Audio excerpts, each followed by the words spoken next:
What's going on? Jake here with Uncommon EDC, and today we're tackling an open tag that I believe was started by Baxter's Blade, so shout out to him. I'll link to him in the description. Make sure to show him some love. But he was asking to see our green knives, as you may have guessed from the spread on the table. I have a decent amount, so I did try and narrow it down as much as possible. I didn't include knives where I felt like green was a secondary or even tertiary color, or just an accent color. So these are knives that are mainly more than half green, and then also didn't include stuff where it was a little questionable, stuff like jade, where I think it has a green tint to it, but would classify it as a separate color altogether. And also very possible that I've forgotten one or two knives, and so if there's some that I have in my collection, I don't sell knives, and so I have given some away, but for the most part, if there's some that you think I missed, I probably just forgot it. That's what happened in the orange video. After I finished that video, there were at least 2 or 3 that I found in the following weeks that I forgot to include. So very possible that happens again here. Now with that said, a lot of these have dedicated videos. Check those out if you want more information on them. For those that don't, if it's something that you'd be interested in seeing, let me know in the comments. And if there's enough interest on a particular model, I'll push those up the priority list. The intent, of course, is to make videos on all the knives I own, but the list is pretty long at this point, and there's definitely some that just continue to get pushed. So let me know if there's something you want to see more of. With that being said, I'm going to try and speed run this 20 to 30 seconds per knife or less, just to keep it as short as possible. I would imagine it's still going to end up in the 20 to 25 minute range though, so let's dive in. First knife, and we'll work our way somewhat left to right, although probably won't stick to that. This is the Boker History Knife and Tool. Now, not actually a historic knife. This is a replica of a historic knife, but still very cool. Integral construction. It's actually only 5 parts, and 3 of those parts are the blade. So we have this steel wrap that they just fold over itself, pin acting as the pivot, and then no back spring or anything, so it's a slip joint, but we have these 3 blades that you can just pull out. There's no sort of walk and talk, it's very light pull on them, but they are tight enough where even once you pull them out, they don't really move when you shake them around too much, and from closed you can't really shake it open or anything like that, which is great. And this is pretty budget friendly. I think these were only like 20 bucks or something. I got it on sale on Blade HQ. I don't remember how much I paid for it, but we have 2 straight edge blades as well as a saw blade and a lanyard hole in the back. Like I said, only 5 parts with 3 being made up of the blade, so really neat item, although I haven't carried it too much. Next up, we have the Boker D2 Stub, and this is one I have gotten a lot of use out of. Absolutely love this knife, so much so that I bought it twice. I have it in orange G10 and then this green micarta.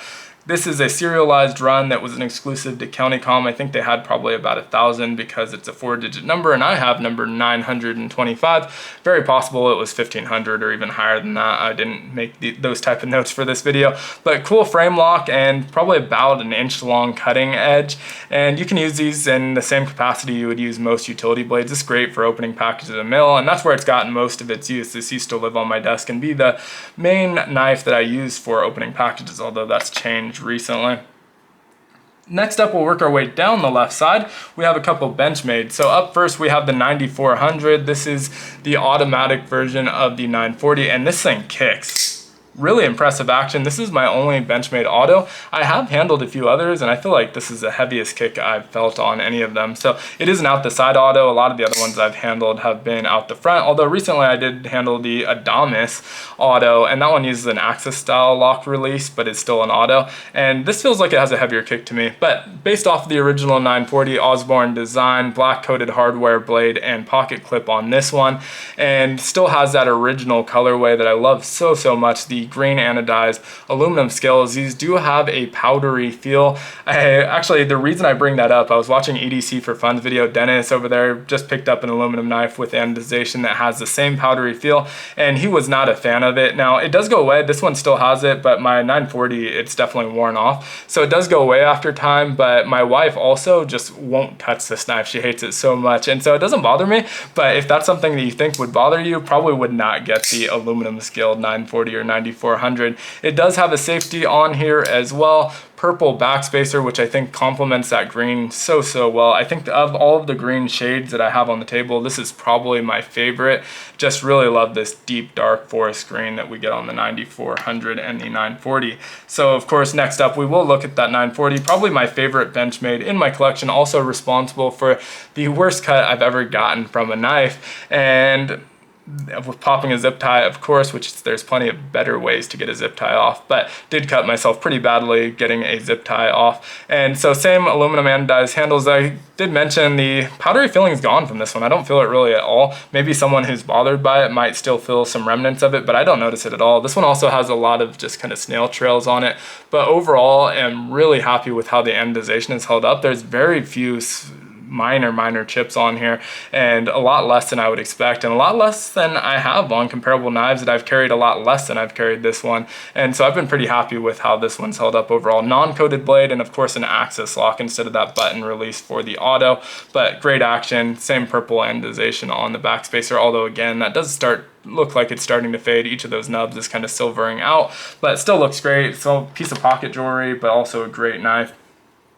Moving from Benchmade, might as well go over to Spyderco. I think that's the logical next step. This is one I considered not including because of the carbon fiber scales, but I think more than 50% of the knife is still green. So let's get that open. This is the Spyderco Smok, and they called this one the Smockadile. It was a rec exclusive from Blade Show Atlanta, and you can see the blade is coated green, so is our pocket clip, our hardware, and even the button. And then if we go over to the liners, those are also green, so a majority green still. I love the color of this, and they only made 10 of these. This was the first pickup I picked up with my early access on Blade Show Atlanta last year, and you can see number 5 out of 10. The box was also signed by Kevin Smok, the designer of this knife, and so it's one of the few boxes that I've kept in my collection. Usually I keep boxes that I think look cool, and that's it. The rest I get rid of, and Spyderco boxes are all the same, so don't typically keep those, but did hold on to that one. Might as well round out the Spyderco list, although we're kind of going out of order in terms of left to right. But we have the Spyderco Shaman. Really love the Shaman platform. This is my second Shaman, and I didn't pick this one up specifically. I bought a mystery bundle, and this was included in it. You can see it's from the second sale, so it has that notch right in front of the jimping to indicate that this was a second. And I'm not sure exactly what was wrong with this one. I think it was in pretty great condition. I love these rec exclusive versions. The brown and green colorway just looks great together. You can see that that brown does show a lot of marks from anytime you open any box. It seems to get marks, but none of them are deep enough where it's damaged the coating. All of those will wipe off, and so I've had that multiple times. There's some tape on the blade here as well. I've had that multiple times where it looks like the blade's starting to get some wear, but it all wipes off and looks good as new in the end. So love the Shaman. I'm very excited for the Bodacious, and hopefully it eliminates that problem. I don't know if that Bodacious is even a flipper or not, but one problem with this one is it has this finger choil here, and that finger choil has a nub that I know isn't present on the Bodacious, and that ends up kicking your finger when you're pushing on that compression lock. And so it's not painful or anything, but you just knock your finger every time you close it, so that's kind of annoying. I'm excited about the Bodacious. Let's check out a traditional. This is the Steel Warrior Doctor's Knife, traditional Doctor's Knife pattern, although only a single blade, so we don't have that spatula. Pretty light pull on this one, but love the covers. We have a, what I would call like a lemon lime dye job on there with some jimping behind that green, and then the bolsters and edges having that yellow coloration. I love the look of this, and this is a super budget friendly knife. These were probably less than $20 when they released, and I got this on the secondary for less than $20 as well. So not an expensive knife, but I think really lovely looking. Has that nice square bolster for crushing up pills as well. And so my only doctor's knife, I believe, I have a pipe doctor, so I guess it's not my only doctor's knife, but that one's a little bit different.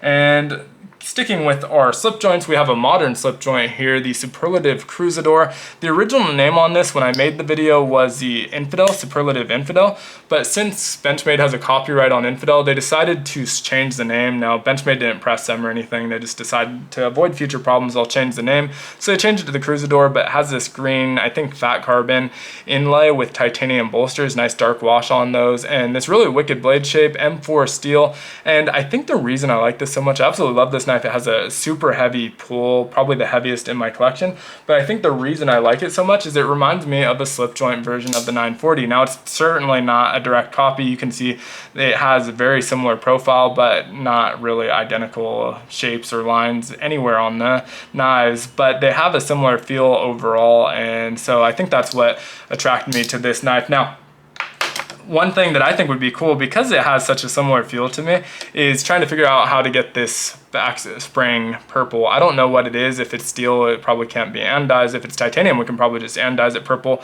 but maybe worth sending in to get Cerakoted or something, just to kind of mimic the feel of the 940 overall. But I love this knife. Really big fan of it, and excellent walk and talk, just super great acoustics. Only QSP on the table is the QSP Pangolin. Won this in a giveaway from Big Red EDC, and it's a cool knife. Definitely not my style, so probably wouldn't have picked it up otherwise, so grateful for the opportunity to check this one out. It's a bigger knife than I typically carry, but another budget-friendly one. These are probably like 55 bucks or so, D2 steel, and definitely a workhorse. Only complaint I have on this one is, one, it's a little bit chunky. That's kind of a preference thing, and there's no issue with it being a little bit of a thicker knife. Definitely thicker than I like to carry, but I don't like when handles force your fingers into certain positions. And so you can see this one has multiple grooves to kind of guide your fingers where to sit. And I don't mind the first one, but after that, I want something where it's just kind of universal. And for me, the reason I don't like it on this one is my middle finger lands right on one of those bumps every single time. It creates like a warm spot. I wouldn't say it's a hot spot, but it's annoying and I'm aware of it. And if it were smoothed out, I would like it better. And so otherwise a cool knife though. So again, grateful for the opportunity to check that one out, and something I probably wouldn't have picked up myself. So that's always cool. Now moving on to this Ontario Camp Plus Santoku. This is a whole series, another ultra budget friendly actually. You can get these for under $9.99 if they're still making them now that Ontario's sold. But these are made in China. They're not their USA made, of course, at that price point. And I think I paid $6.99 for this one on sale. I bought it on SMKW during one of those like daily flash sales. They have a chef knife as well as a bread knife. And I use this one all the time, even at home. I did notice the other day that it's starting to get some rust spots, so I need to clean it up a little bit. Has these, I don't know what they call it. It's like a FRN or Grivery or GFN, not sure, that plasticky type material, but nice texture to it, grabs nicely, lock back, super smooth action, and love that, especially at that price point. I hope that's still available. Moving on, we have our Civivi section. I have a few Civivis actually, and this is a really great example of green micarta. I love this kind of finish on micarta. I think polished looks pretty good, but I love a fuzzy micarta, and this one's super fuzzy, looks great. This is the Conspirator, and one of their early button lock models. It's not quite as dialed in as their more recent button locks. I think the action is just like too smooth almost. You can see it's very bouncy, so it's hard to get the timing right. You can get it right, but if you don't let go of that in time, it's gonna just kind of bounce a few times. And so maybe a little bit too smooth, but still really good. And I think when I first got this, there was a hair of button stick, not horrendous, but there was some button stick, and that's really worked itself out to be almost non-existent at this point. So that's a cool knife, definitely one of their larger button locks as well. Another button lock from them, the Civivi Elementum button lock. I hate this one. I haven't done a review on it, and I really haven't given it a chance. So unfair to say that I hate it. I hate the concept of it, and that is that its only deployment method is a button lock. It's not an automatic, it's a manual. I would love if it were a button lock with a thumb stud or a flipper tab or even a front flipper, any other sort of deployment method than having to push the button, flick your wrist. You can't even pinch grip it, even though you have plenty of access. It is locked up in there, so you can't pinch it until you press that button. And so I'm just not a huge fan of that. I do need to carry this, give it a chance, but just kind of started off on the wrong foot with it. And so I felt like I should put it in the drawer, forget about it for a while, and come back to it, and maybe I will be a little bit less biased against it. Next up is the Crit. This is a multi-tool from them. Same micarta we see on that Conspirator. Love the look of this. Nice kind of cool little lines here as well, but this one's even more fuzzy than the other. And this is a similar tool to that double front flipper Riot. I forget the name of that model, but this is also a double front flipper wire pocket clip, and that is reversible, mirrors the other side. So we have the Civivi bolster on one side on each and the pocket clip on the opposite. And front flipper, I think it's Nitro V steel, and this is a pretty cool one. It has these random tools that is just such a random lineup. Obviously they had to fit it in a blade, but you have their screwdriver, your strap cutter or belt cutter, rope cutter here, your hex wrenches there, your bottle opener, a centimeter ruler on this side as well as an inch ruler on this side, and then a liner lock. And then you flip it to the other side, and same thing, we have that same front flipper, same liner lock. This one has our blade on it, and I think this is Nitro V. Yeah, it's actually marked right here, Nitro V. I don't know how well that'll pick up, but Nitro V steel, which is great, and these are pretty inexpensive as well. I think this one's pretty cool, although I haven't gotten a ton of carry. I carried it a lot for probably a month or a month and a half, and then just stopped carrying it at some point, and it's just gonna sit in my drawer. I wouldn't mind pulling that back out. I don't think it has the most well thought out tool set. I think they went with whatever they can fit on that one blade. And so it's not the most useful tool set to me, but still a cool concept. Now we have the CIVI Baby Banter as our last Civivi in the lineup. This is my favorite banter now. I don't know if it was originally when I first got it. I think I originally liked the full-size banter, but not the large, the original banter. But now the baby has grown on me so much that this is my favorite platform of the banter, or the favorite banter on the platform. The baby banter has this nice finger choil, and you can get a full 4-finger grip on here, even with such a small handle because of that finger choil. Really comfortable and plenty of edge on there like the Stonewash. And you may be able to see mine is signed by Ben Peterson. He just kind of etched it into that blade. That was an option when they first released this version. But yeah, I like how Civivi does their micarta. I'm noticing just in this video alone, looking at them, I like all the different examples of their micarta. The only Kaiser in the lineup, actually that's not true, I didn't include one here, I'm realizing now. This is a Kaiser Mini Sheepdog, and I have a micarta version of this. This is G10, but I have a green micarta version as well. So that should have been in this video. I forgot to include it. It's the same knife though. Mini Sheepdog with green micarta scales instead of G10. And I think this is a really cool one. I like this better than the full-size Sheepdog. And so I'm sure a lot of people like the full size a little bit better. This one you can't get all 4 fingers on there in your grip, but it's still really comfortable overall and just a cool little mini knife. I love that the shape of that blade. It's been copied a lot. I think there's a lot of other similar knives out there now, but at the time this was a hugely popular knife. Let's see, let's work our way downwards here. So this one's kind of a fun one, definitely one I grew out of really quickly. This is the Kbar Dozier, and I got this one pretty early on in my collection phase. This is probably one of my first 10, 15 knives or so, and it's got a Tonto style blade. This again, GFN, Grivery, I don't know, FRN, some type of plastic handle. This one's actually kind of interesting because it has a very organic feel to it. You can see it's got a nice flow to it, and so it does feel really nice in the hand despite being pretty slim. Also has these toxic green bubbles that I think are part of the zombie experience that you get with this. These are a zombie series knife. You can see that radioactive symbol. And so this like bubbly texture on it that adds a lot of grip. It's a pretty cool knife. It's a lockback. I just, you know, got a lot of knives that I end up liking better, and so haven't carried this one a ton, but maybe I need to put it back in the rotation. It's a fun little knife. I think it's pretty funny. I don't know that I would ever buy that now, but I think it's a pretty cool knife. Now, our Victorinox, we have 2. And these are pretty similar actually. So this one's the German military issue, but I think it's based off of the Trekker, and so going to be the same as the Trekker. And we have a couple different options here. So we have this serrated blade, kind of a Spyderco or bird looking blade with that hole, oval instead of a round hole, but has a partially serrated blade, and I actually really like this serration. So that's one thing I think they did really well, is for serrated blades, if it's not full serrated, I think the front half should be serrated, not the back half. And so I like that a lot, that the front half of this is serrated, although I probably still would prefer a plain edge. This one also has just a weird liner lock. It's reversed of what you would typically see, so your thumb is in a weird place. It's still not super dangerous. You have plenty of tang here for your thumb to hit, but it does put your thumb in a little bit of a weird position compared to a lot of knives. We have a saw that's only accessible, a lot of their saws do this, where it's on the end here, so you just catch your nail on the end and you can pull that out. They do great saws, and this is a pretty good size one as well. I think non-locking, let's actually just open it up and see. Yeah, non-locking, but really aggressive teeth on their saws. And we have a cap lifter slash screwdriver, flathead screwdriver, as well as a bottle opener and a smaller screwdriver. And then on the back we have the Phillips. And so Phillips head here. Oh, actually there's an awl as well. I always forget about the awl. It's tucked in there barely, kind of hard to get your nail into, but there is a nail, which is a nice, or an awl, which is a nice use of space on these. And this is, like I said, the Trekker platform, but we have that German military insignia on there. I think I got this one from County Com. They have been selling this model for years.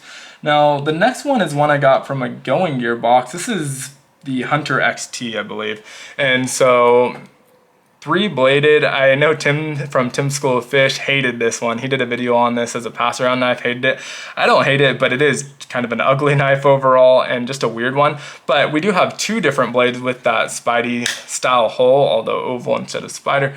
Round, and both of them are liner lock. So this one has that kind of rounded serrated blade and the normal liner lock, and then if we flip it around, it deploys like a normal right-handed knife, but has a reversed liner lock. And so you do, again, put your finger a little bit into a weird path of the blade, but not really in danger of cutting yourself too much there. But this has the full plain edge and the other had the full serrated edge. In the middle, we get the exact same saw we saw on the last one, so not going to spend too much time there, as well as a Phillips and a keychain hole. The other one had an all, this one does not, and I believe that's what makes this the XT rather than a regular Hunter, is that it has a Phillips instead of a corkscrew.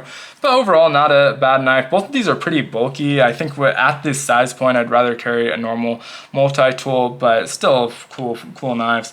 Now moving on to Rough Rider, which these are a little bit out of order, but we have a couple Rough Riders. We have the Tadpole, the original Tadpole, affectionately called the Angry Watermelon until they released one called the Angry Watermelon. I have 5 of these, different color covers and different configurations, but only included the green ones obviously. So this is the one that's officially called the Angry Watermelon. You can see it has the coating on the blade to get that watermelon look and the eyeball on there.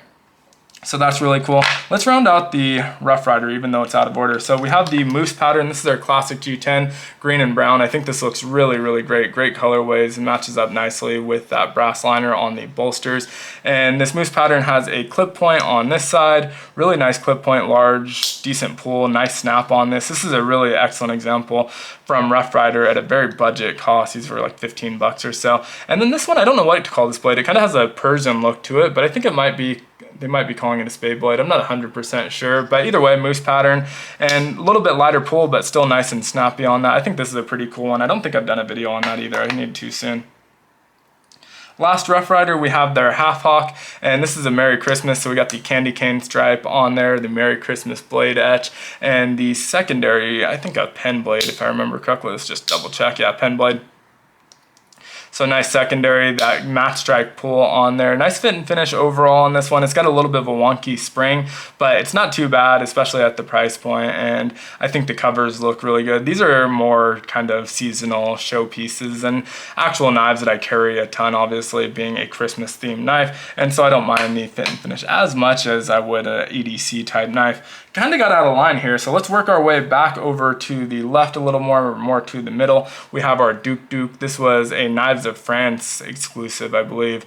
Cerakoted handle with that green. It was available in a bunch of different colors. And then I forget what the blade steel on this is, but a really interesting pattern on that steel, kind of a bacon wave look to it.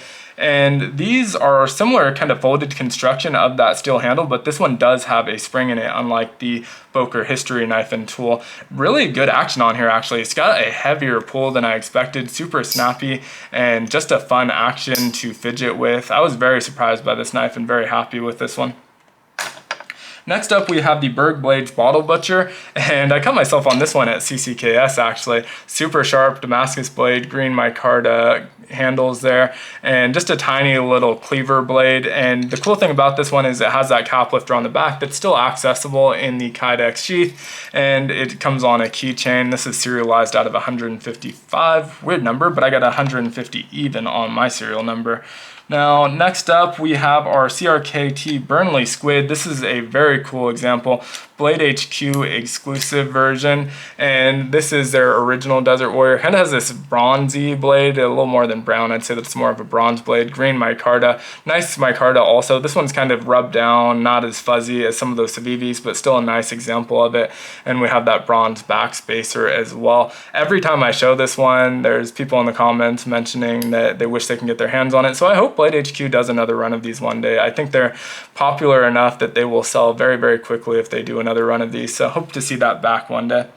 Working our way down, we have the Booze Blade Smoke 2.0. This is a company that doesn't get a lot of recognition. I don't think they have released a lot of new models recently, and so that's probably part of it, but this is a very cool knife, front flipper, super smooth action. Another one I considered not including, but because one scale is carbon fiber, one is anodized green titanium, but we also have the titanium pocket clip in that same anodized green and the backspacer. A little bit more than 50% of the knife is green, and so I chose to include it. And I love this knife. Hope to see more models from them in the future because I think it's really cool. I think I got this on super sale too, $99 for carbon fiber titanium, and so great price on that one. Our only case on the table, this is, I think, a mini Trapper, green, synthetic handles. We have our clip point and of course our spay blade. Really nice action on this, great walk and talk and great fit and finish. Really nice example from case. I think it's always good when we see good examples of case because they get a lot of flack, probably deservedly so, for some of their fit and finish, but no gaps on here, excellent action and well done, no blade rub or anything like that. And so this is a pretty cool one, definitely has that John Deere look to it. Although they do make John Deere knives, this is not one of them, but that green definitely reminds me of that. Another slip joint, we have the Son Barlow. This is their gator skin, so we have a clip point as our main blade, as well as a pen blade. This is a long pull and has the gator skin etch on there. And for this one, I just love the covers. It's got a kind of a weird action at the end. That middle half stop and the end feel a little bit gummy, but that happens a lot with Son. Otherwise, the fit and finish on this is pretty good. And so really, really nice scales on here. Love that, or covers, I guess we're calling them here for traditional, but love that gator skin. And then we have that bronze or brass bolster, serialized number 27. I don't know of how many, and so number 27 on that one goes really well with that Smockadile. We've got the gator skin and the Smockadile. Next up, we have the Jack Wolf Knives After Hours Jack. Really fun knife. This is a locking knife with a front flipper as well as that fuller for Spidey flicking, and really great action on this one. As you can see, I actually swapped this one out for skiff bearings, which I didn't actually do on either of my gunslingers, and so just wanted to see what that was like. I do think there was minor improvement, but it was pretty minimal. I don't know if it was necessarily worth the cost, but it is incredibly smooth as you can see now, and so really nice action on that. But this has these green Kieranite covers, love Kieranite, and then this kind of minty, I guess, complementary anodization on the backspacer. We have a DLC coated pocket clip, but the backspacer has a different color green, but I think they look really good together. The Kieranite has kind of that slime, Nickelodeon slime look, and then that backspacer is more of a minty green, but really cool knife. Couple GECs. First is probably my favorite GEC in my collection, 56 dogleg in the Avocado jigged bone. Easy open notch and a really, really nice spear point blade. I love the color of this one. I've seen darker examples, I've seen lighter examples, but I think I got a really good example. The jigging pattern on here is excellent and just a cool knife overall. And so, like I said, probably one of my favorite GECs, if not my favorite GEC in my entire collection. I just did a state of the collection member exclusive video. If you're interested in checking that out, I've been trying to do at least a new video a week, and this week's was on Great Eastern Cutlery, so a lot of knives I haven't shown yet, including this next one. I think this is an 87, we'll see. I think it's on the pen blade, so let's open that one first. 87 exactly, and so nice large GEC knife. It has that Hummingbird acrylic, and this is a cool cover material. Now mine's a little bit of a weird example, great for this video. Probably not my favorite example of it because it's exclusively green. A lot of them you'll see mixes of other colors just like you would on a Hummingbird, and so Hummingbirds a lot of times will have green chests or heads, but they have other iridescent colors that shine in the light, and a lot of the covers have that. This one's just exclusively green, but still really great looking and excellent fit and finish on this 87.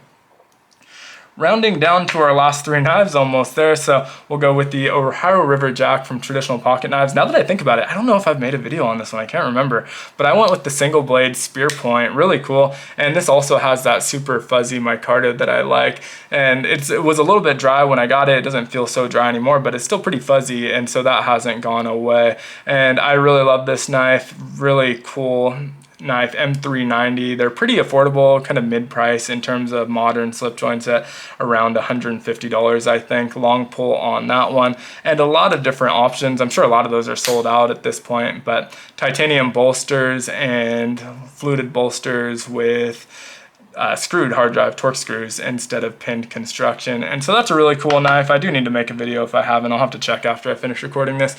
Next up is the Camillus Mini Cuda, and this is a knife that's been around for a very long time, readily available on Amazon, and really cool. This is something that I just had to have in my collection because of that deployment method. Looks a lot like the Fox Radius, which I have in Jade and didn't include in this video because it was Jade, but looks a lot like that, functions a lot different, where the radius is kind of a button that you push in and then push along the track. This one is just a track, and so has this kind of traction on that button that's sticking out, and just a little bit of pressure upwards and then kind of over that direction will send this blade flying out. So super snappy action, really smooth liner lock on here, and just a cool knife that you can get for probably under $20 Aus 8.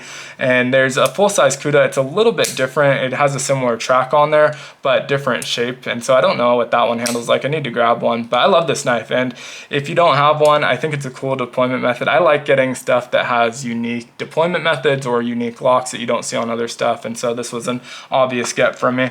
Now this next one was a Christmas present from my wife a long time ago, probably 3 or 4 years ago. And just a weird little fixed blade from Grim Workshop. Chisel grind on it, don't know what the steel is, and my Micarta handles has this little index hole on here, kind of Spidey looking hole, but your finger does fit in there. Pretty comfortable overall to use. I never carry or use this that much, but I've used it around the house. You can probably see there's a bunch of tape residue and stuff on that, and so I have used it around the house, but I don't think I've ever seriously carried this. But it does come with this leather sheath if you buy it with it. I think with the sheath and the handle combination, because you can get a skeletonized version without the sheath as well, I think it's probably like 20 bucks. I think this combo is probably like $40 or so, so not super expensive. Interesting little fixed blade, and yeah, just a fun one, but not something that I get a ton of use out of either. There's some of those out there. I like doing these type of videos because sometimes it reminds me of knives that I've completely forgotten about, and maybe I end up revisiting them and carrying them, even if it's not for a video, just for personal use and personal enjoyment. And so I do enjoy doing these type of videos, but let me know what you think. I know we ended up pretty long at 30 minutes, but would love to hear what your favorite ones are, what your favorites from your own collection in green handles that you have, and anything else you'd like to leave in the comments. Do have a members only section where I just did the video on the GEC. I think I mentioned that a little bit earlier. Consider joining that if you'd like to support the channel, and if you enjoyed the video, also consider liking, commenting, subscribing. Those all help the channel just as much, and I appreciate just as much as the membership. So thanks so much for watching. I hope you have a great one. Take care.